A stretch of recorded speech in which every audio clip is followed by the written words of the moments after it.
Já estamos de volta com o nosso Manhã da Piedade. Eu quero falar um pouco para você nesta manhã sobre a campanha Faço Parte. Jesus pede para que nós amemos uns aos outros e façamos o bem ao próximo. E nada melhor do que rezar por aquelas pessoas que realmente precisam da nossa prece, da nossa oração. E a Faço Parte, gente, por meio da Central de Atendimento, oferece essa oportunidade, né? Oportunidade de as pessoas rezarem e também fazerem os seus pedidos de oração. Para você fazer o seu pedido, para você deixar a sua intenção, basta ligar lá para a Central de Atendimento, que funciona de segunda a sexta, das 7 da manhã às 8h30 da noite. Neste período de pandemia, a Central só funciona de segunda a sexta, viu? E os pedidos de oração são encaminhados ao Santuário Basílica Nossa Senhora da Piedade e são colocados nas intenções durante as celebrações eucarísticas. Então, o meu convite para você é este, viu? Seja você também um colaborador da Faço Parte e deixe o seu pedido de oração. Basta ligar. Agora mesmo tem uma equipe preparada para lhe atender. 31 é o código de área, o número é o 3319-6111. Você também, se preferir, pode acessar o site façoparte.com.br. Faço parte sem ser cedilha. Vamos falar agora de saúde, assunto sério, gente. A pandemia do novo coronavírus tem afetado o diagnóstico de câncer ginecológico, que é o segundo tipo mais comum entre as brasileiras. E de acordo com um levantamento da Sociedade Brasileira de Cirurgia Oncológica, estima-se que 50 mil brasileiras deixaram de receber diagnóstico de algum tipo de câncer entre março e maio deste ano. E é sobre este tema, então, que eu converso agora aqui no programa com o médico ginecologista, Dr. Aguinaldo Lopes. Dr. Aguinaldo também é presidente da Federação Brasileira das Associações de Ginecologia e Obstetrícia. Dr. Aguinaldo, bom dia, bem-vindo mais uma vez ao nosso programa. Eu que agradeço, um bom dia a todos, um prazer estar com vocês novamente. Obrigado. Pois é, números, dados que preocupam, né, doutor Aguinaldo? O que está acontecendo? As pessoas estão com medo do coronavírus? As mulheres estão deixando de procurar atendimento, de colocar os exames em dia? Eu acredito que todos nós estamos vivendo algo que não sem precedentes na história, pelo menos moderna. Então, a gente começou de uma certa forma, né, em relação à pandemia, né? Tomamos algumas medidas em relação à pandemia e, na verdade, isso tem se arrastado bastante. E a grande questão nesse sentido, o isolamento social e a questão do risco de contágio do coronavírus.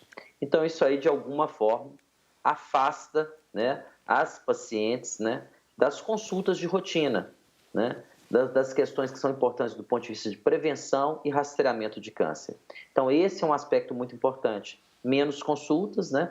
Menos a gente sabe da importância do Papa Nicolau e da mamografia e das consultas médicas, né? Do ponto de vista de cuidados de saúde da mulher. E as pacientes, as mulheres, nesse período, evitaram, né, sair de casa pela questão de isolamento, que foi muito importante durante um período. Então, houve realmente uma diminuição muito significativa no número de consultas, no número de papas Nicolau realizados nesse período de mamografias, né? E um outro lado muito importante em relação ao sistema de saúde. Mesmo mulheres com diagnóstico de câncer deixaram de ser operadas, né? E é uma pandemia que tem se persistido durante muito tempo. A gente começou quase em março, né? Nós estamos em agosto, né? E a orientação inicial é que todas as questões de saúde adiáveis deveriam ser adiadas. Mas a gente imaginava adiar 1 mês, 2 meses, né? E nisso tudo a gente dá quase 5 meses nesse adiamento. Com certeza, né? Infelizmente, né?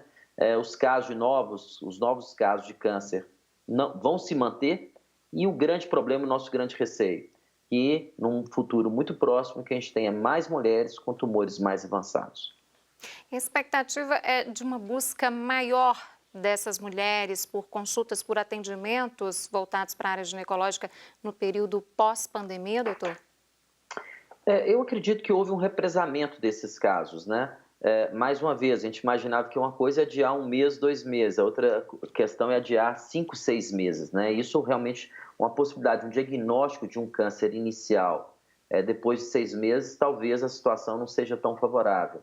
E câncer, de uma forma geral, a gente tem algumas máximas, né?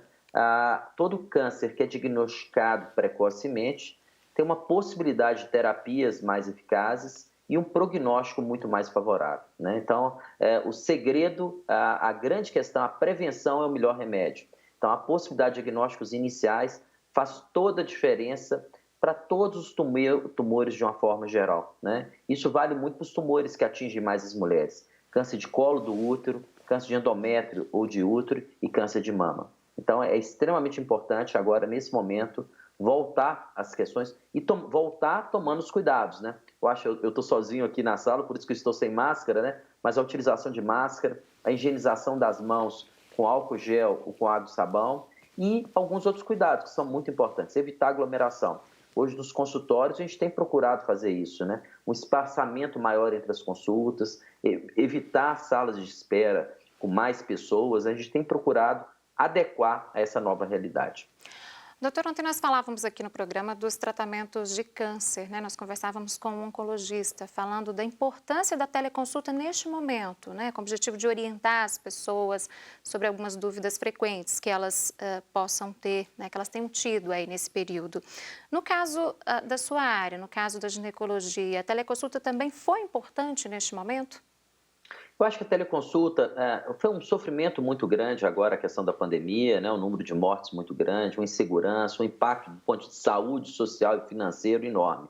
Mas trouxeram alguns avanços, né? Eu acho que a gente pode rever nossos valores, né? Eu acho que a questão de família, a questão de estabilidade, tiveram coisas interessantes nesse sentido. E, de alguma forma, a questão da digitalização. E a teleconsulta foi aprovada pelo Conselho Federal de Medicina para esse momento e provavelmente é algo que vai ficar. Eu acho que vai ter um papel muito importante. Mas a gente deve entender que também tem limitações. Uma das limitações da teleconsulta é não propiciar, pelo menos nesse momento, um exame físico adequado, né? Então, quando a gente fala de rastreamento de câncer, né, da mulher, a mamografia é importante, obviamente não é durante consulta médica que ela é realizada, mas essa solicitação pode ser feita por teleconsulta, mas uma grande limitação é não fazer o Papa Nicolau, né? A gente precisa do exame clínico em relação ao Papa Nicolau. Então, acho que a teleconsulta vale, né? Tem um papel extremamente importante e até em relação, a gente fala muito dos exames, mas outra questão muito importante da mulher é que ela conheça o seu corpo. Tudo que mudar, ela deve procurar uma consulta médica. Por exemplo, aquela mulher na pós-menopausa, se ela tiver um sangramento vaginal, isso merece uma avaliação médica, né? Então, isso pode começar a desencadear todo esse processo pela teleconsulta. Mas eu acho que veio para ficar e provavelmente vai beneficiar certamente um grande número de mulheres. Doutor, qual é o tipo de câncer ginecológico mais comum hoje? Hoje mama disparado no mundo todo. Mas no Brasil a gente tem uma questão muito importante que é o câncer de colo do útero, né? O câncer de colo do útero, a gente sabe que ele é associado ao papiloma vírus humano, HPV, e a gente tem duas formas de prevenção extremamente eficazes, né? A gente tem a vacina contra HPV, né, que deve ser utilizada em meninas de 9 até mulheres com 45 anos e em homens também, de 9 a 26 anos de idade. E a gente tem a possibilidade do Papa Nicolau. Então, é um tumor que a gente já sabe a história natural, a gente tem medidas preventivas muito importantes, mas no Brasil ainda é um grande problema de saúde pública. A gente estima que existam, por ano, 15 mil novos casos de câncer de colo do útero e 7 mil mortes. Então, uma doença que é passível de prevenção.